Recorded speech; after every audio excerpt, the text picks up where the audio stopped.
চাকরির শুরুতে 11তম বেতন গ্রেড নির্ধারণ সহ 3 দাবি। দ্বিতীয় দিনের মতো পূর্ণ কর্মবিরতিতে প্রাথমিক বিদ্যালয়ের শিক্ষকরা। ভোলার মেঘনায় অপরিকল্পিত বালু উত্তোলন করে বাঁধ নির্মাণ, স্থায়িত্ব নিয়ে প্রশ্ন। হুমকিতে হাজার কোটি টাকার প্রকল্প।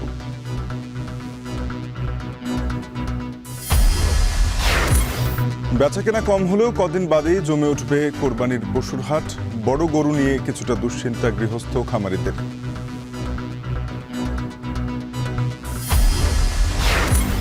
গ্রীষ্মের ফুলে মন্ত্রমুগ্ধ নগরবাসী। ফলের গন্ধে ভরা মধুমাস জ্যৈষ্ঠের বাজার। ভারসাম্য ফেরাতে বেশি গাছ লাগানোর তাগিদ। হার্ভার্ডে বিদেশি শিক্ষার্থীদের ওপর কড়াকড়ি আরোপ। সুযোগ বুঝে চাপে থাকা শিক্ষার্থীদের কাছে টানার চেষ্টা চীনের।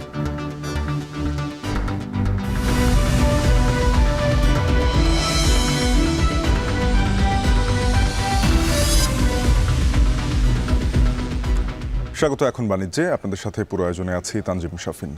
মানবতা বিরোধী অপরাধের মামলায় মৃত্যুদণ্ডপ্রাপ্ত জামায়াতে ইসলামের নেতা এটিএম আজহারুল ইসলাম খালাস পেয়েছেন। এ নিয়ে জানাতে উচ্চ আদালত থেকে যোগ দিচ্ছেন জাহিদ হাসান। জাহিদ, রায়ের পর্যবেক্ষণে আদালত কি বলেছেন জানাবেন। শাফিন, জামায়াতের সহকারী সেক্রেটারি জেনারেল এবং সাবেক ভারপ্রাপ্ত secretary general ATM Azharul Islam তিনি খালাস পেয়েছেন সর্বোচ্চ আদালতের রায় এবং তিনি রিভিউ আবেদনের প্রেক্ষিতে খালাস পেলেন। তাকে 2014 সালের 30শে ডিসেম্বর 71-এর মানবতা বিরোধী অপরাধের অভিযোগে এবং সেই মামলায় তাকে মৃত্যুদণ্ড দেয়া হয়। সেই মৃত্যুদণ্ডের বিরুদ্ধে আপিল করা হলে 2019 সালের 31শে অক্টোবর তাকে এই মৃত্যুদণ্ড বহাল রাখা হয় এবং তার বিরুদ্ধে 71-এর মানবতা বিরোধী যে অপরাধ, যুদ্ধ অপরাধের যে অপরাধ, সেই অপরাধ প্রমাণিত হয়, তার মৃত্যুদণ্ড বহাল রেখেছিল। সেই রায়ের বিরুদ্ধে রিভিউ আবেদন করা হয়। রিভিউ আবেদন দীর্ঘদিন শুনানি না হওয়ার পরে চলতি বছরে এই রিভিউ আবেদন শুনানি হয় এবং মে মাসে এই রিভিউ আবেদনটি শুনানি শেষ করে আজকে রায়ের জন্য দিন ধার্য করা ছিল। প্রধান বিচারপতি সৈয়দ রেফাত আহমেদের নেতৃত্বে 7 বিচারপতির যে আপিল বেঞ্চ, পুরো 7 জন বিচারপতি এই রায়ের সাথে একমত হয়েছেন এবং পূর্ণাঙ্গ রায় এবং 7 বিচারপতির সর্বসম্মতিক্রমে এই জামায়াত নেতা এটিএম আজহারকে খালাস দিলেন এবং এর মধ্য দিয়ে 71-এর মানবতা বিরোধী অপরাধের যেই ট্রাইব্যুনাল গঠিত, বিচারের জন্য যে আন্তর্জাতিক অপরাধ ট্রাইব্যুনাল গঠিত হয়েছিল, সেই ট্রাইব্যুনালে যাদেরকে এখন পর্যন্ত মৃত্যুদণ্ডের রায় হয়েছে বা যাবজ্জীবন আমৃত্যু কারাদণ্ডের রায় হয়েছে, এ ধরনের যারা আসামি ছিলেন তার মধ্যে প্রথম খালাস পেলেন এটিএম আজহার এবং এটি একটি প্রথম নজির হয়ে থাকবে। এর আগে অনেকেই এই ট্রাইব্যুনালের রায়ের বিরুদ্ধে আপিল করেছিলেন, মৃত্যুদণ্ডের রায় খালাস চেয়ে তারা আপিল করেছিলেন। তার মধ্যে জামায়াতের শীর্ষ নেতা অর্থাৎ জামায়াতের তৎকালীন আমির মাওলানা মতিউর রহমান নিজামী, জামায়াতের সেক্রেটারি জেনারেল আলী আহসান মুজাহিদ, জামায়াত নেতা কাদের মোল্লা, জামায়াত নেতা কামারুজ্জামান, তাদেরকে মৃত্যুদণ্ডের রায় কার্যকর করা হয়। জামায়াত নেতা মীর কাশেম আলী, তারও মৃত্যুদণ্ড কার্যকর করা হয়। তারা সবাই ট্রাইব্যুনালের রায়ের বিরুদ্ধে খালাস চেয়ে আপিল করেছিলেন। আপিল বিভাগ তাদেরকে মৃত্যুদণ্ড বহাল রাখে এবং তাদের মৃত্যুদণ্ডের পরে রিভিউতে তাদের মৃত্যুদণ্ড বহাল থাকায় তাদের মৃত্যুদণ্ড কার্যকর হয় এবং এরপরে জামায়াত নেতা এটিএম আজহার তিনি অনেক দিন 2019 সালে তার আপিল রায় শেষ হয়ে যায়, অর্থাৎ আপিল বিভাগ তাকে মৃত্যুদণ্ডর রায় বহাল রাখার পরে এই রিভিউ যে আবেদনটি করা হয়, সেই রিভিউ আবেদন শুনানি না হওয়ার কারণে এবং 5 আগস্টে শেখ হাসিনা সরকারের পতনের পর নতুন করে রিভিউ আবেদন শুনানির জন্য আপিল বিভাগে নির্ধারণ করা হয় এবং আপিল কয়েক কার্যদিবস শুনানির পরে আপিল বিভাগের 7 বিচারপতির পূর্ণাঙ্গ বেঞ্চ এই এটিএম আজহারের এই রিভিউ আবেদনটি শুনানি করেন। রিভিউ আবেদনটি শুনানি করে আদালতের কাছে মনে হয়েছে এটিএম আজহারকে যে অপরাধে, যেই অভিযোগে এবং যেই যুক্তিতে এবং যেই আইনি ব্যাখ্যা বিশ্লেষণে তাকে মৃত্যুদণ্ড দেয়া হয়েছে, এটি আদালতের যুক্তিতে মনে হয়েছে এটি সঠিক হয়নি, এটি যথার্থ হয়নি, যে কারণে প্রধান বিচারপতির নেতৃত্বে 7 বিচারপতির যে আপিল বেঞ্চ, সেই বেঞ্চ এটিএম আজহারকে সরাসরি খালাস দিয়েছেন। এর মধ্য দিয়ে 71-এ মানবতা বিরোধী অপরাধের যে প্রথম আসামি হিসাবে জামায়াত নেতা এটিএম আজহার, যিনি জামায়াতের ভারপ্রাপ্ত সেক্রেটারি জেনারেল ছিলেন, তিনি সিনিয়র সহকারী সেক্রেটারি জেনারেল ছিলেন। 2012 সালে তাকে বকবাজারের বাসা থেকে গ্রেফতার করা হয়। এরপর থেকে তিনি কারাগারে আছেন এবং এই মামলায় তিনি মৃত্যুদণ্ডপ্রাপ্ত আসামি ছিলেন। এরপরে রিভিউ আবেদনে এই জামায়াতের ভারপ্রাপ্ত সেক্রেটারি জেনারেল এটিএম আজহার তিনি খালাস পেলেন এবং এটি আন্তর্জাতিক অপরাধ ট্রাইব্যুনাল মৃত্যুদণ্ডপ্রাপ্ত কোনো আসামির প্রথম খালাসের রায় এবং এই খালাসের রায়ের আগে আন্তর্জাতিক অপরাধ ট্রাইব্যুনালের পক্ষ থেকে বলা হয়েছিল যে এই রায়টি যাই আসুক, যাতে ট্রাইব্যুনালের বিচার কাজে কোনো ধরনের আইনগত জটিলতা না হয়, সে বিষয়ে আদালতের কাছে কিছু তারা ব্যাখ্যা চেয়েছেন। সেই ব্যাখ্যাগুলো হয়তো বিস্তারিত যে রায় আসবে সেই রায় আপিল বিভাগ থেকে আমরা পুরোপুরি জানতে পারবো। শাফিন। মানবতাবিরোধী অপরাধ মামলায় খালাস পেয়েছেন জামায়াত নেতা এটিএম আজহারুল ইসলাম। এ নিয়ে সবশেষ জানাতে যুক্ত হয়েছিলেন সহকর্মী জাহিদ হাসান। চাকরির শুরুতেই 11তম বেতন গ্রেড নির্ধারণ সহ 3 দাবিতে দ্বিতীয় দিনের মতো পূর্ণ দিবস কর্মবিরতি পালন করছেন সরকারি প্রাথমিক বিদ্যালয়ের শিক্ষকরা। এ নিয়ে আরও জানাতে সিলেট থেকে সন্দীপন শুভ, সৈয়দপুর থেকে আমিরুল বাপ্পি যুক্ত হচ্ছেন। শুরুতেই সিলেটে যাব, শুভ জানাবেন কি কি দাবি তুলেছেন সহকারী শিক্ষকরা? শাফিন, আপনি জানেন যে গত কয়েকদিন ধরেই কিন্তু কর্মবিরতি পালন করছিলেন প্রাথমিক বিদ্যালয়ের সহকারী শিক্ষকরা। তাদের যে মূল দাবি রয়েছে তার মধ্যে প্রথম দাবিটি হচ্ছে যে সহকারী শিক্ষককে এন্ট্রি পদ ধরে যেন 11তম গ্রেডে তাদেরকে বেতন নির্ধারণ করা হয়ে থাকে, এবং দ্বিতীয় দাবি হচ্ছে 10 বছর এবং 16 বছর পূর্তিতে যেন তারা 16 বছর পূর্তি হওয়ার পর যেন তারা যে উচ্চতর গ্রেড, সেই উচ্চতর গ্রেড যেন তারা জটিলতা যেগুলো রয়েছে উচ্চতর গ্রেড প্রাপ্তিতে সেই সকল জটিলতা যেন নিরসন হয়। এবং তাদের তৃতীয় দাবিটি হচ্ছে যে প্রধান শিক্ষক পদে, সহকারী শিক্ষক থেকে প্রধান শিক্ষক পদে শতভাগ পদোন্নতি যেন দেওয়া হয়। এই 3টি দাবি নিয়ে মূলত কিন্তু আমরা দেখেছি যে গত 5 তারিখে তারা প্রথমে 1 ঘন্টা কর্মবিরতি পালন করেন। 5 থেকে 15 তারিখ পর্যন্ত 1 ঘন্টা কর্মবিরতি পালন করার পর এবং খণ্ডকালীন কর্মবিরতি পালন করার পর তারা কিন্তু অর্ধ দিবস কর্মবিরতিতে যান, এবং গতকাল থেকে তারা কিন্তু পূর্ণ দিবস কর্মবিরতি পালন করছেন। এবং এই ফাঁকে কিন্তু আমরা দেখতে পাচ্ছি যে প্রাথমিক বিদ্যালয়ের শিক্ষার্থীরা তাদের ক্লাস পুরোপুরি অচল হয়ে গেছে, এবং তারা ক্লাস যখন করতে পারছে না তাদের কিন্তু পড়ালেখায় অনেক বেশি ব্যাঘাত ঘটছে। এবং আমরা অভিভাবকদের সাথে কথা বলছি, গার্জিয়ানরা বলছেন যে আসলে শিক্ষার্থীদের এমনিতেই পড়াশোনায় অনেকটাই ব্যাঘাত ঘটে সারা বছর বিভিন্ন কারণে। এইবার আবার নতুন ধরনের একটি ঘটনার কারণে তারা কিন্তু পড়াশোনা করতে পারছেন না এবং তাদের অনেক ক্ষতি হচ্ছে। তো সকালের দাবি, এই শিক্ষকদের দাবিগুলো মেনে নিয়ে যেন তাদেরকে ক্লাস করার সুযোগ দেওয়া হয় এবং শিক্ষার্থীরা যেন উপকার ভোগ করে। এই ছিল আমার কাছে সিলেট থেকে সবশেষ। সৈয়দপুরে যাব, বাপ্পি জানাবেন যে শিক্ষার্থীদের পাঠদান কার্যক্রম কতটা বাধাগ্রস্ত হচ্ছে সহকারী শিক্ষকদের এই আন্দোলনে?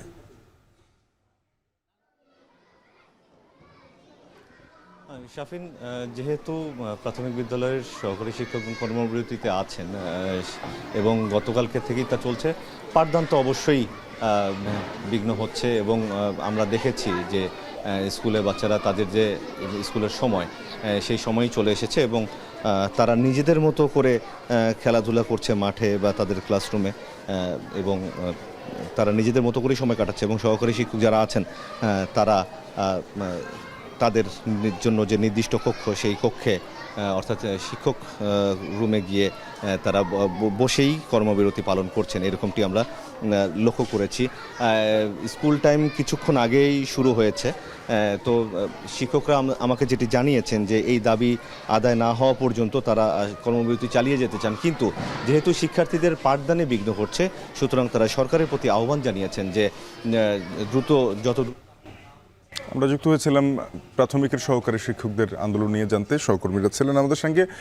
আবার যেতে চাই হাইকোর্ট প্রাঙ্গণে, সেখানে জামায়াত নেতা এটিএম আজহারুল ইসলামের খালাসের বিষয়ে কথা বলছেন তার আইনজীবীরা। আমরা শুনবো সরাসরি।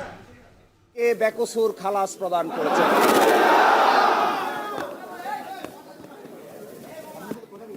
আজকে থেকে, এখন থেকে জামায়াতে ইসলামীর সাবেক ভারপ্রাপ্ত সেক্রেটারি জেনারেল জনাব ATM Azharul Islam is an innocent man.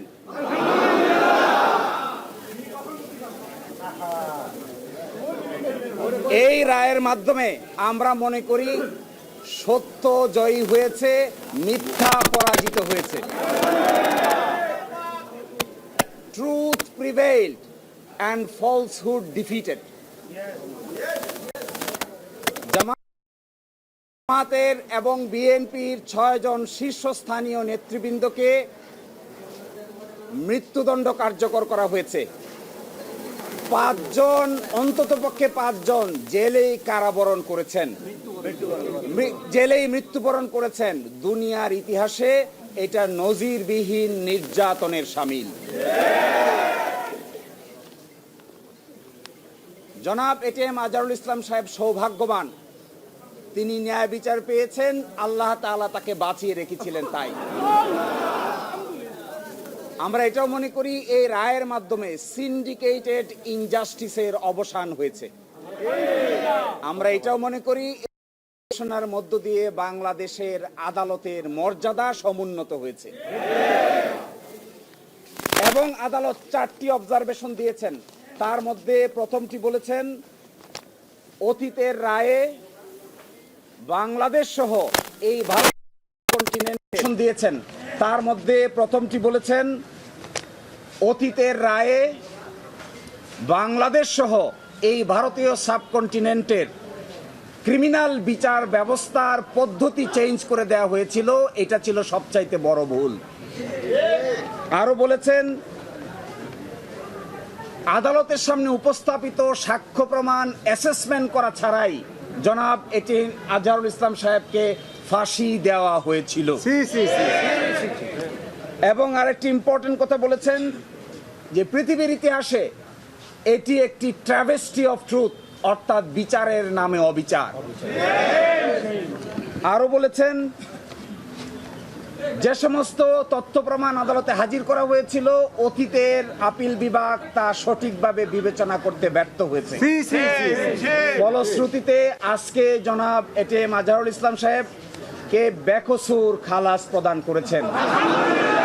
বাংলাদেশের ইতিহাসে নয়, পৃথিবীর ইতিহাসে এটি একটি নজিরবিহীন ঘটনা হয়ে থাকবে। এরই মাধ্যমে আমরা মনে করি ন্যায় বিচার প্রতি হয়েছে। জি, আমরা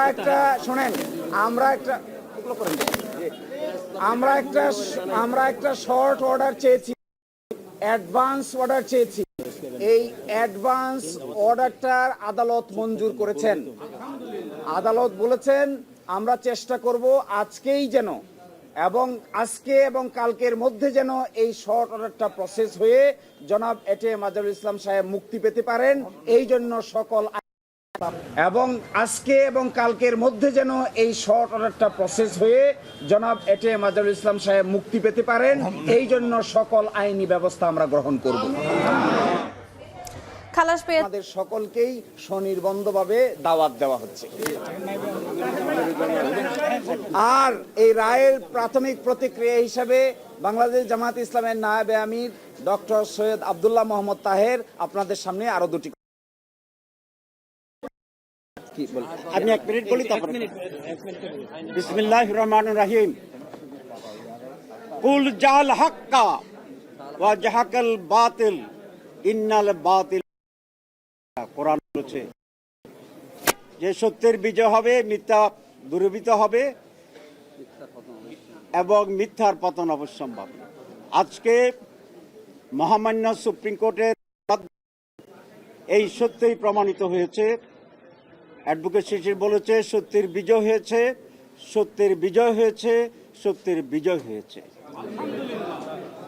আজকে 11:30টায় ডিপ্লোমা ইঞ্জিনিয়ার্স ইনস্টিটিউটে সাংবাদিক সম্মেলন হবে। সেখানে আমাদের মহতরম আমির জামাত প্রেস কনফারেন্স অ্যাড্রেস করবেন। আমি সেই জন্য আর এখানে কথা বলতে চাই না।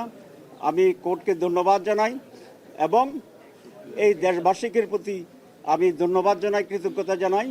তাদের দীর্ঘ আন্দোলন সংগ্রামের একটি সুস্পষ্ট সুন্দর রেজাল্ট আজকে বেরিয়ে আসে। আমি লয়ারকে ধন্যবাদ জানাই যারা দিনরাত পরিশ্রম করে এই মামলাটি লড়াই করেছেন এবং এটার একটা সত্য পরিণতি পর্যন্ত চূড়ান্ত পর্যায়ে কাজ করেছেন। আমি আপনার সাংবাদিকদেরকে ধন্যবাদ জানাই। বিভিন্ন সময়ে এই মামলার বিভিন্ন নিউজ। জামায়াত নেতা এটিএম আজহারুল ইসলামের খালাসের পরে কথা বলছিলেন তার আইনজীবীরা, আমরা সরাসরি যুক্ত হয়ে শুনছিলাম। এদিকে সরকারি চাকরি অধ্যাদেশ 2025 প্রত্যাহারের দাবিতে আজও বিক্ষোভের ঘোষণা দিয়েছে বিভিন্ন মন্ত্রণালয় ও বিভাগের কর্মচারীরা। সচিবালয় থেকে এ নিয়ে জানাতে যুক্ত হচ্ছেন হাসিব বিল্লাহ। হাসিব, জানাবেন যে চাকরি অধ্যাদেশ বাতিলের দাবিতে সচিবালয়ে আজও বিক্ষোভের ঘোষণা ছিল, আবার পাল্টা এই বিক্ষোভ প্রতিহতের ঘোষণাও ছিল। কি পরিস্থিতি দেখছেন?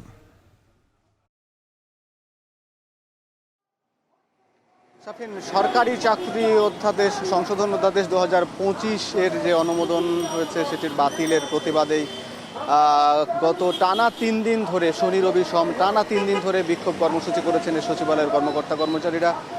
আজ চতুর্থ দিনের মতন তারা কর্মসূচির ঘোষণা দিয়েছেন। সকাল 10টা থেকে শুরু হবার কথা। আমরা এখন পর্যন্ত সচিবালয়ের ভেতরে প্রবেশ করতে পারিনি, সেখানে জানতে পারছি না সেখানে কর্মসূচি শুরু হয়েছে কিনা, কারণ আমাদের গণমাধ্যম কর্মীদের সেই সচিবালয়ে প্রবেশ বন্ধ করে দেওয়া হয়েছে। এখানে আপনাকে জানিয়ে রাখি, গতকালকেও একটি সরকারি প্রজ্ঞাপনের মধ্য দিয়ে বলা হয়েছে যে সাধারণ দর্শনার্থী ওই সচিবালয়ে আজকে প্রবেশ করতে পারছেন না। আমরা দেখতে পাচ্ছি বাইরে অনেকেই হয়তো জানতেন না, অনেক দর্শনার্থী আসছেন, এসে অনেকে ঘুরে যাচ্ছেন। তবে সচিবালয়ের সামনের ফটকে দেখা যাচ্ছে বেশ কড়া নিরাপত্তা। এখানে আইন শৃঙ্খলা বাহিনীর উপস্থিতি বেশি লক্ষ্য করা যাচ্ছে, বিশেষ করে পুলিশের পাশাপাশি এপিবিএন এবং সোয়ার্ডের সদস্যরাও এখানে বেশ সতর্ক পহরা এখানে উপস্থিত রয়েছেন এবং প্রতিটি গাড়ি, সাধারণত কর্মকর্তা কর্মচারীদেরই গাড়ি এই সচিবালয়ের দিয়ে প্রবেশ করতে পারছেন এবং এর পাশে যে সাধারণ অনেকেই পায়ে হেঁটে যারা প্রবেশ করেন সেখানেও কিন্তু নিরাপত্তার মধ্য দিয়ে তাদেরকে প্রবেশ করানো হচ্ছে। তবে আপনাকে যেটা বলছিলাম যে আজকে বিক্ষোভের কর্মসূচি আমরা জানতে পারিনি, তবে এখনও মনে হচ্ছে আমরা যতটুকু জেনেছি যে এখনও বিক্ষোভ কর্মসূচি শুরু হয়নি। তবে বিক্ষোভ হবে কি না সেই বিষয়েও আমরা জানতে পারিনি। তবে আমরা বাইরে যেমন আমরা দেখতে পাচ্ছি যে অনেক সতর্ক পহরা। আপনাকে জানিয়ে রাখি শাফিন, যে এই যে সরকারি কর্মচারীরা এই যে তাদের যে চাকরি আইন বা অধ্যাদেশটি হয়েছে অনুমোদন হয়েছে, সেটিকে তারা বলছেন যে একটি বিবর্তনমূলক কালো আইন, এবং তারা মূলত বলছেন যে এই কালো আইন বাতিল সহ এবং রেশন সচিবালয়ে ভাতা চালুর দাবিতে তারা বিক্ষোভ করছেন। এখানে যে অধ্যাদেশটি জারি হয়েছে সেখানে মূলত সরকারি কর্মচারীদের 4টি বিষয়কে অপরাধের আওতাভুক্ত করা হয়েছে এবং সেখানে কোনো কর্মচারী যদি কোনো অপরাধে বা অনানুগত্যর সামিল হন তাহলে তিনি শৃঙ্খলা বিরোধ বিঘ্নিত করবেন। এবং আপনাকে জানিয়ে রাখি, আমি আরেকটা দৃশ্য দেখাতে চাই। এখানে ঠিক সচিবালয়ের ঠিক উল্টো পাশে আমরা দেখতে পাচ্ছি যে, আপনাকে জানিয়ে রাখি যে সচিবালয়ের উল্টো পাশে আমরা দেখতে পাচ্ছি যে সরকারি চাকরিতে যারা দোসর রয়েছে তাদের অপসারণের দাবিতে গতকাল থেকে রাত থেকেই একটি অংশ মিছিল করছে বা বিক্ষোভ করছে। তো শাফিন, এই ছিল মোটামুটি সচিবালয়ের সামনের থেকে আজকের কর্মসূচি। প্রতি বছরই ছোট হয়ে আসছে ভোলার মানচিত্র। ভিটে মাটি হারিয়ে নিঃস্ব হয় শত শত পরিবার। প্রতি বর্ষতেই দ্বীপ জেলাটির এমন চিত্র দেখা যায়। এবার নদীর তীর থেকে বালু তুলে ঠিক সেই তীরেই বাঁধা হচ্ছে বাঁধ নির্মাণ। যদিও কাজের স্থায়িত্ব নিয়ে আছে অভিযোগ, ফলে নতুন নতুন প্রকল্প নেওয়া হলেও সমাধানটা থেকে যাচ্ছে ধোঁয়াশার মধ্যেই। প্রশ্ন থেকে যায়, প্রকল্পের নামে এই বিশাল ব্যয় কি সত্যিই নিরাপত্তা দিচ্ছে? ইমতিয়াজুর রহমানের প্রতিবেদন, ছবি তুলেছেন অঙ্কুর রায়। ভোলার মেঘনা তেঁতুলিয়া নদীর তীর ঘেঁষে চলছে ড্রেজিং। নদীর বুক চিরে তোলা হচ্ছে বালু, আর সেই বালু দিয়ে নদীর তীরে চলছে হাজার হাজার কোটি টাকার বাঁধ, সিসি ব্লক ও সুইচ গেট নির্মাণের কর্মযজ্ঞ।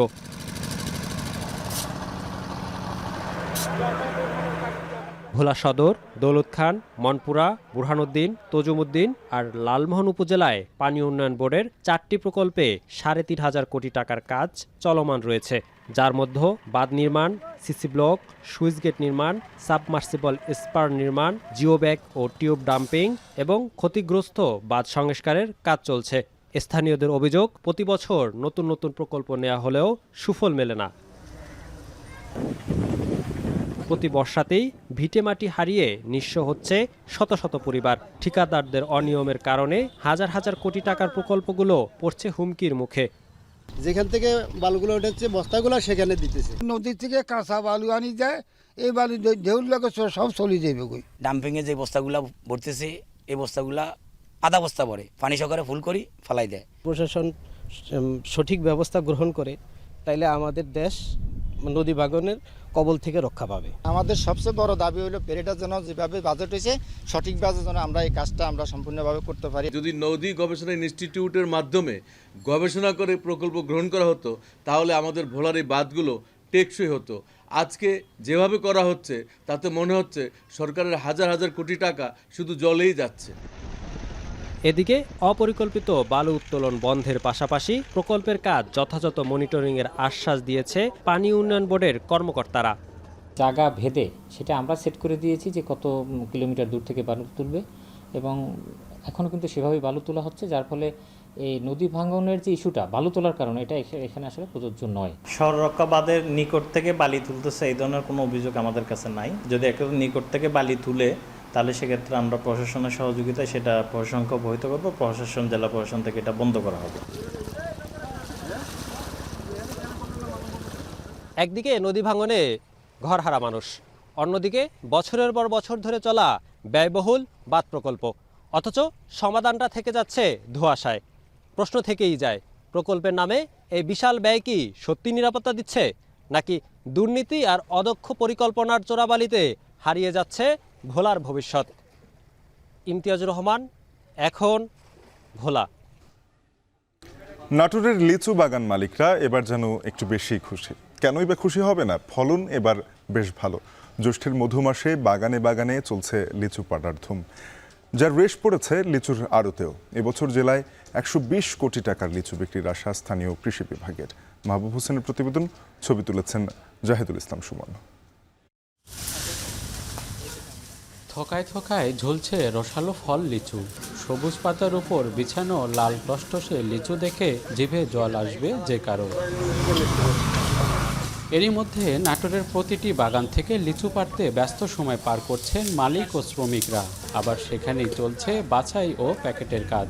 এবছর অনুকূল আবহাওয়ায় লিচুর ফলন ও দাম ভালো হওয়ায় খুশি চাষিরা। তবে গত বছর 100 লিচু 200 থেকে সর্বোচ্চ 250 টাকায় বিক্রি হলেও এবার সেখানে 300 থেকে 320 টাকায় বিক্রি হচ্ছে। ফলে বাড়তি দামে গত বছরের ক্ষতি পুষিয়ে নিচ্ছেন বাগান মালিকরা। ভালো ফলন হয়েছে, আর আকাশের যে আবহাওয়াটা ছিল মোটামুটি ভালো ছিল, তাতে লিচুর মধ্যে পোকাও নাই এবং বাম্পার ফলন, দুর্যোগেও ক্ষতি হয়নি আমাদের। তাপমাত্রা বেশি কারণে কিছু আগুন লিচুগুলা পুরে নষ্ট হয়েছে এবং ফেটে গেছে। এই কারণে অনেক ব্যাপারী হয়তো বা যাদের আগুন লিচু ছিল তারা অনেক ক্ষতিগ্রস্ত হবে, কিন্তু নোমলা লিচু যাদের আছে পুড়েনি ফাটেনি, এগুলো খুব ভালো ব্যবসা হবে এবং ভালো ফলন হবে। লিচুর এতই ফলন, যথেষ্ট পরিমাণে লাভ হবে। ফলন 100 ফলন, পুরা নাই, কিছু নাই, ফাটা নাই। হাই দাম 3000 টাকা করে বেচেছি। নাটোর জেলায় যে পরিমাণ লিচু চাষ হয় তার বেশিরভাগই চাষ হয় এই নাটোরের গুরুদাসপুরে। প্রায় 70 থেকে 80% লিচু চাষ হচ্ছে এখানে। লিচু গাছ থেকে পাড়ার পর সেটি চলে যাচ্ছে স্থানীয় বাজারে। উপজেলার বেরগঙ্গা, রামপুর, বটতলা বাগানে লিচু পাড়ার পর সরাসরি বিক্রির জন্য শত শত গাড়ি নিয়ে আসছে এই বাজারে, যেখানে লিচু কিনতে তৈরি হয়েছে উপচে পড়া ভিড়। গুরুদাসপুরের লিচুর স্বাদ ও মান ভালো হয় প্রতি বছর লিচু কিনতে দেশের বিভিন্ন জায়গা থেকে আসেন পাইকারি ব্যবসায়ীরা। কত লিচুর দাম যায় আপনি হলো 2800, 3000, 3200, 2500, 2200 টাকা। আমদামি ভালো আছে, এখানে যেরকম বেচা ওইখানে এরকম বেচা। মোকামে মালের দাম একটু কম, ব্যাপারীরা খুশি না। মানে মেয়েদের থেকে যে পরিমাণ মাল কিনতেছে যে দামে, আসলে মোকামে নিয়ে যা ওই দাম পাচ্ছে না জন্য মানে আপনার ব্যাপারীরা একটু অখুশি, কিন্তু বাগান মালিকেরা খুশি। এখানে প্রায় প্রতিদিন 50 লক্ষ টাকার লিচু বিক্রি হয় এবং খুব সুস্বাদু এবং সুন্দর লিচু এখানে পাওয়া যায়। নাটোরের লিচু আগাম হওয়ায় চাহিদা থাকে বেশি, যার কারণে দিনাজপুরের লিচু বাজারে আসার আগেই তা ফুরিয়ে যায়। ফলে সব মিলিয়ে লিচু আহরণ থেকে বাজারজাত পর্যন্ত 1 মাসে লেনদেন হবে অন্তত 120 কোটি টাকা। মাহবুব হোসেন, এখন নাটোর। গত বছর ঘূর্ণিঝড় রেমালের তাণ্ডবের ক্ষত আজও বয়ে বেড়াচ্ছে বরগুনার উপকূল। সাইক্লোন শেল্টার হিসেবে ব্যবহৃত বিভিন্ন প্রাথমিক শিক্ষা প্রতিষ্ঠান মেরামতে উঠেছে অর্থ লোপাটের অভিযোগ। যে অভিযোগ কোনো ঠিকাদারের বিরুদ্ধে নয়, খোদ শিক্ষা প্রতিষ্ঠান ও উপজেলার শিক্ষা অফিসের বিরুদ্ধে। সেই অভিযোগের আবার তদন্ত করছেন জেলা শিক্ষা কর্মকর্তাই। দেখুন জিয়াদ মাহমুদের প্রতিবেদন। গেল বছরের 26 মে ঘূর্ণিঝড় রেমাল উপকূলে আঘাত হানলেও বরগুনায় মূলত তাণ্ডব চালায় পরদিন 27 মে। সেদিন রেমালের আঘাতে ঘরবাড়ি সহ ক্ষতিগ্রস্ত হয় বেশ কিছু প্রাথমিক শিক্ষা প্রতিষ্ঠান। 2023-24 অর্থ বছরে রেমালে ক্ষতিগ্রস্ত বরগুনার 229টি প্রাথমিক বিদ্যালয় সংস্কারে বরাদ্দ আসে প্রায় কোটি টাকা। তবে বরাদ্দের অর্থে কাজ নিয়ে অনিয়ম আর দুর্নীতির অভিযোগ উঠেছে। সদর উপজেলার বুড়িরচর সরকারি প্রাথমিক বিদ্যালয়ে দেয়ালে ফাটল ও মেঝের ক্ষতি দেখিয়ে বরাদ্দ মেলে 1,20,000 টাকা। তবে সেই কাজ সম্পন্ন হয়নি। একই রকম অবস্থা বরাদ্দ পাওয়া বেশিরভাগ শিক্ষা প্রতিষ্ঠানের। রয়েছে অর্থ বরাদ্দেও অনিয়মের অভিযোগ। আমাদের স্কুলে মোটর নষ্ট হয়েছিল, তারপর ওই বাতাসে ফ্যান যে ছিল অনেক ফ্যানই নষ্ট হয়ে গেছে, ম্যাক্সিমাম ফ্যানই নষ্ট হয়ে গেল। সাবমার্সিবল গেছে, ওগুলো সারাইছি। তারপরে কেসি গেট সারাইছি, আপনার ওই দরজা গেছিল, দরজাগুলো সারাইছি। নতুন ভবনগুলোতে আপনারা দেখবেন যে লক্ষাধিক টাকাও বরাদ্দ আসছে, কিন্তু আমি সবচেয়ে সর্বনিম্ন টাকা পেয়েছি, যার ভবনের অবস্থা খুবই দুর্বিষহ। সরকারি এই অর্থ বরাদ্দে সংশ্লিষ্ট শিক্ষা প্রতিষ্ঠান ও উপজেলা শিক্ষা অফিসের যোগসাজশ রয়েছে বলে অভিযোগ স্থানীয়দের। এদিকে জেলা প্রাথমিক শিক্ষা কর্মকর্তা বলছেন, তদন্ত শেষে নেওয়া হবে ব্যবস্থা। যারা এই দুর্নীতির সাথে জড়িত, যারা এই অর্থ লোপাট করেছে, তদন্ত করে তাদের বিরুদ্ধে ব্যবস্থা নেওয়া হোক, এবং তারা যদি অর্থ লোপাট করে থাকে তাহলে তাদেরকে যেন শাস্তির আওতায় আনা হয়। প্রাথমিক শিক্ষা অধিদপ্তর একটা চাহিদা চাওয়া হয়েছে, এটা নির্বাহী চাহিদা চাওয়া হয়, সেটা মাঠ পর্যায় থেকে উপজেলার মাধ্যমে আসা হয়। আমি মনে করি ওটা যাচাই বাছাই করি আরও সঠিকভাবে দেওয়া উচিত। অবশ্য স্কুল থেকে যে তালিকা হয় সেটাই কম্পাইল করে দেওয়া হয়েছে। আর্থিক যদি সংশ্লেষ থাকে, অনিয়ম থাকে, তার জন্য সরকারি নিয়ম নীতি আছে, সেটাই ব্যবস্থা করা হবে। ঘূর্ণিঝড় রেমালে ক্ষতিগ্রস্ত শিক্ষা প্রতিষ্ঠানে বরাদ্দ নিয়ে অনিয়ম আর দুর্নীতির এই চিত্র কেবল বরগুনা সদর উপজেলায় নয়, জেলার বাকি 5টি উপজেলায়ও একই চিত্র। তাই শিক্ষা প্রতিষ্ঠানে দুর্নীতি ও অনিয়মের বিরুদ্ধে কেবল আশ্বাসই নয়, তদন্তপূর্বক দ্রুত সময়ের মধ্যে কার্যকর পদক্ষেপ নেওয়ার দাবি সচেতন মহল ও শিক্ষার্থীদের। জিয়াদ মাহমুদ, এখন, বরগুনা। কোরবানির সামনে রেখে ব্যস্ততা বেড়েছে কিশোরগঞ্জের কামারপট্টিতে। পশু কোরবানিতে ব্যবহৃত দা, ছুরি, চাপাতি সহ নানা সরঞ্জাম তৈরি করছেন কামাররা। এ নিয়ে আরও জানাতে শহরের মোরগ মহল থেকে যুক্ত হয়েছেন সহকর্মী মশিউর কায়েস। কায়েস, জানাবেন কামারপট্টিতে ভিড় কেমন দেখছেন? এবারে দা, ছুরি, চাপাতির দাম আগের বারের চেয়ে বেড়েছে কিনা?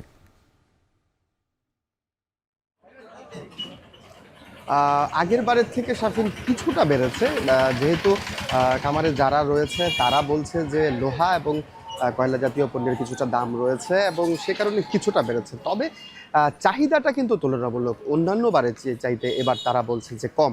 এর বড় একটা কারণ হচ্ছে যে বাজারে যে চায়না যে পণ্যাদি রয়েছে, চকচকে যে পণ্যগুলো রয়েছে, সেগুলোর প্রতি কিন্তু আসলে মানুষ ঝুঁকছে। তবে তাদের আরেকটি বিষয় রয়েছে যে তারা যে বিষয়টি বলছে যে ক্রেতা সাধারণ সেদিকে ঝুঁকলেও কিন্তু আবারও ফিরে আসছে কিন্তু সেই দেশীয় পণ্যের উপর, কেননা সেই চকচকে পণ্যগুলো কিন্তু খুব বেশি দিন আসলে টেকসই না।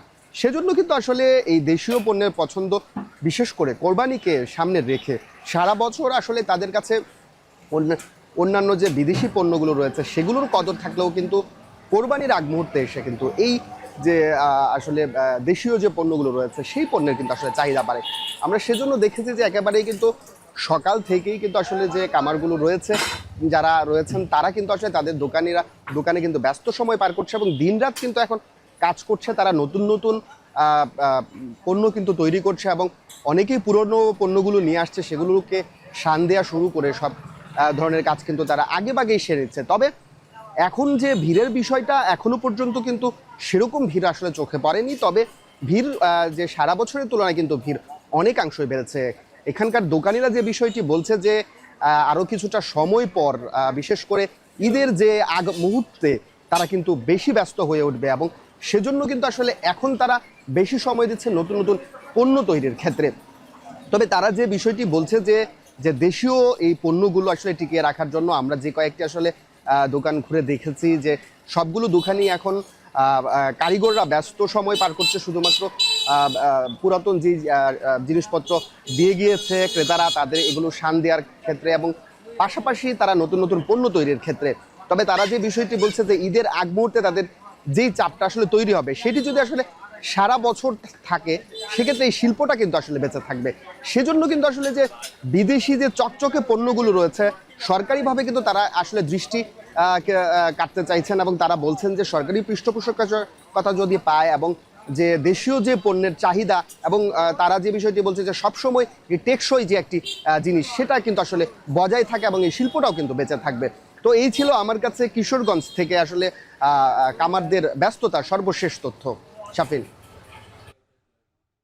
সহকর্মী মশিউর কায়েস যুক্ত হয়েছিলেন কিশোরগঞ্জ থেকে, জানাচ্ছিলেন কুরবানির আগে কামারপট্টিতে ব্যস্ততা নিয়ে সবশেষ। খুব বেশি বেচাকেনা শুরু না হলেও কোরবানি ঘিরে রাজশাহীতে জমে উঠেছে গবাদি পশুর হাট। অর্থনীতির সেই পুরনো সূত্র সরবরাহ বেশি মানে বাজারে দাম কম, এখন পর্যন্ত সেটাই দেখা গেছে হাটে। এদিকে বাজারে সবসময় মাঝারি সাইজের গরুর চাহিদা থাকে বেশি, তাই বড় গরু নিয়ে টেনশনে থাকতে হয় গৃহস্থ খামারিদের। পরের সপ্তাহেই হাটে বেচাকেনা জমজমাট হয়ে আসা ইজারাদারদের। রাজশাহী থেকে রাকিবুল হাসানের প্রতিবেদন। রাজশাহী নগরীর সিটি হাট আসন্ন কোরবানিকে সামনে রেখে বিভিন্ন প্রান্ত থেকে আসছে গরু। হাটে বাড়ছে পশুর যোগান, ছোট বড় মাঝারি আছে সব সাইজের গরু মহিষ। এসব গরু কয়েক বছর লালন পালনের পর বিক্রির জন্য হাটে তুলেছেন খামারিরা। তবে হাটে ক্রেতার আনাগোনা কম, অধিকাংশই দেখছেন, যাচাই করছেন দাম। তা কিনা শুরু হয়েছে ভাই, মোটামুটি ভাই, খুব ব্যাপক আকারে না ভাই। মিলছে না আমাদের প্রত্যাশা অনুযায়ী, আমরা যেটা আশা করেছি এটা আমাদের মিলছে না। কাস্টমার কম, কিনা বেচা কম হয়েছে। রাজশাহী সিটি হাটে যে ধরনের আপনার ভিড় হওয়ার কথা, ওই পরিমাণে ভিড় এখনো আমি পরিলক্ষিত হচ্ছে না আমার কাছে। 3 থেকে 3.5 মণ ওজনের গরু বিক্রি হচ্ছে 1 থেকে 1.5 লাখ টাকার মধ্যে। মাঝারি গরু 2.5 থেকে 4 লাখ, আর বড় গরুর দাম 7 থেকে 12 লাখের মধ্যে। আর হাটের সেরা গরুর দাম হাঁকা হয়েছে 20 লাখ টাকা পর্যন্ত। খামারিরা বলছেন পশুপালনে খরচ বেড়েছে, কিন্তু সে তুলনায় মিলছে না দাম। কিনা বেচা হচ্ছে না ভাই, পাটের দাম কম বলছে, এই 16-17 হাজার টাকা দাম কম বলতেছে। এখন দাম মোটামুটি আমার এই গরুর দাম বলছে 40 বলছে আমার এই গরুর দাম। যে আমি দাম চাচ্ছি আপনার 65। বাইরের পার্টি কম, গরু যে দামে কিনা হচ্ছে 10,000 করে কম বলছে। রাজশাহী নগরীর সবচেয়ে বড় ও স্থায়ী হাট থেকে পশু কিনে ঢাকা, চট্টগ্রাম, সিলেটে সরবরাহ করেন ব্যাপারীরা। তবে বড় ব্যাপারীরা এখনো আসেননি। এতে বেচাকেনা কমেছে বলছেন ব্যবসায়ী ও হাট মালিক। ক্রেতা নাই, এখনো তো গরু কিনা বেচা লাগেনি। চাঁদ উঠলে এলাকা ঘরীয় লোকেরা গরু কিনা বেচা করবে। চাঁদ উঠানোর আমাদের শহরের লোক তো এখন আপনার একদিন আগে এসে গরু কেনাকাটা পায় নাকি, কুরবানির জন্য নিয়ে যায়, কিনে কুরবানি দেয়, আগে কেউ কিনে দেয়, পুষতে চায় না। নগরীর সিটি হাটের পাশাপাশি রাজশাহীর কাকন, মন্ডুমালা, চৌবাড়িয়া, দামকুড়া হাট থেকে দেশের নানা প্রান্তের ব্যাপারীরা গরু সংগ্রহ করেন। রাকিবুল হাসান, এখন রাজশাহী। এবারে দেশের বাইরের খবর। গাজায় ইসরায়েলি হামলায় সোমবার নিহত হয়েছেন 81 ফিলিস্তিনি। এ নিয়ে গাজায় নিহতের সংখ্যা দাঁড়ানো প্রায় 54,000-এ।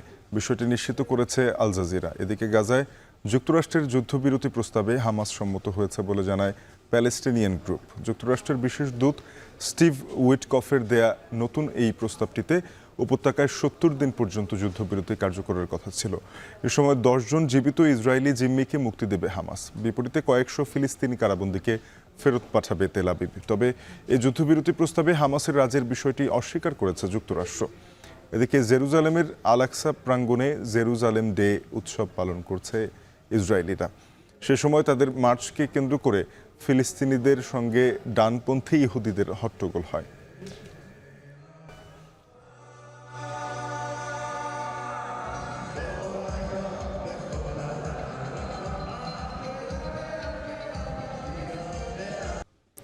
যুক্তরাষ্ট্রের হার্ভার্ড বিশ্ববিদ্যালয়ের বিদেশি শিক্ষার্থীদের আমন্ত্রণ জানিয়েছে হংকং বিশ্ববিদ্যালয়। হার্ভার্ডে আন্তর্জাতিক শিক্ষার্থীদের উপরে মার্কিন প্রেসিডেন্ট ডোনাল্ড ট্রাম্পের নিষেধাজ্ঞার পরই এই ঘোষণা দিল বিশ্ববিদ্যালয় কর্তৃপক্ষ। বিদেশি শিক্ষার্থীদের উপরে যুক্তরাষ্ট্রের কড়াকড়িতে আন্তর্জাতিক শিক্ষার্থীরা চীনের দিকে ঝুঁকবেন বলে মনে করছেন অনেকে। জাহানারা ভূঁইয়ার প্রতিবেদন। হার্ভার্ড বিশ্ববিদ্যালয়ে বিদেশি শিক্ষার্থীদের ওপর ট্রাম্পের নিষেধাজ্ঞার পর থেকেই বিপাকে পড়েছেন সেখানকার ছাত্রছাত্রীরা। তবে এবার অনিশ্চয়তার মধ্যে থাকা সেই সব বিদেশি শিক্ষার্থীদের আমন্ত্রণ জানিয়েছে হংকং বিশ্ববিদ্যালয়।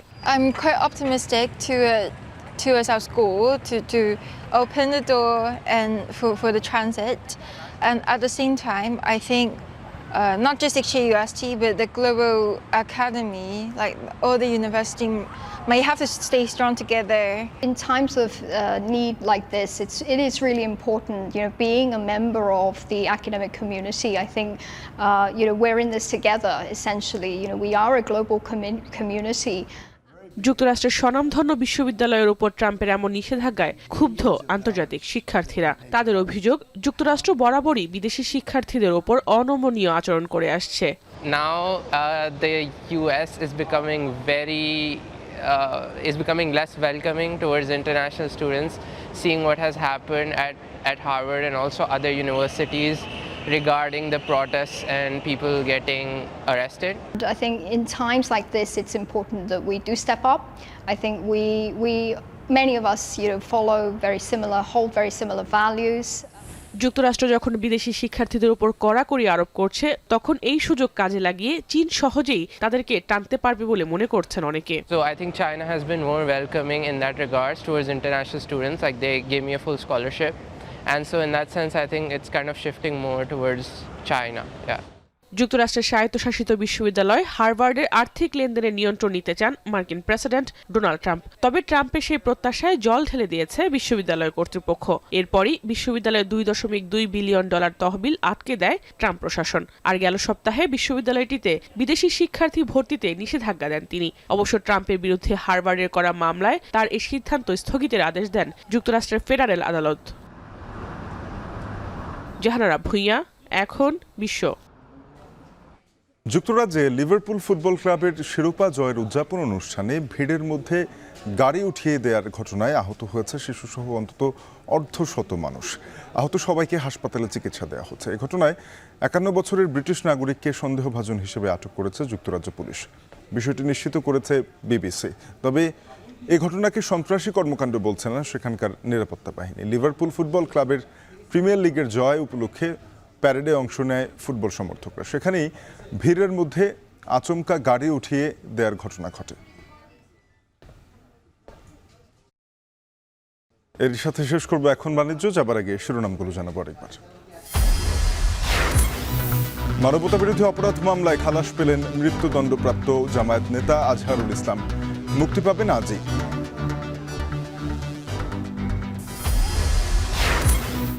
সচিবালয়ে ঢুকতে দেয়া হচ্ছে না দর্শনার্থী ও সাংবাদিকদের। চলছে 25 ক্যাডারের কলম বিরতি। পূর্ণ কর্মবিরতিতে প্রাথমিকের শিক্ষকরা। ভোলার মেঘনায় অপরিকল্পিত বালু উত্তোলন করে বাঁধ নির্মাণ, স্থায়িত্ব নিয়ে প্রশ্ন। হুমকিতে হাজার কোটি টাকার প্রকল্প।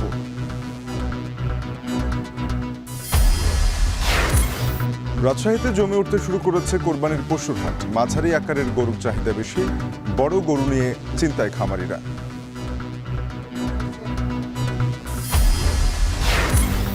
হার্ভার্ডে বিদেশি শিক্ষার্থীদের উপরে কড়াকড়ি আরোপ, সুযোগ বুঝে চাপে থাকা শিক্ষার্থীদের কাছে টানার চেষ্টা চীনের।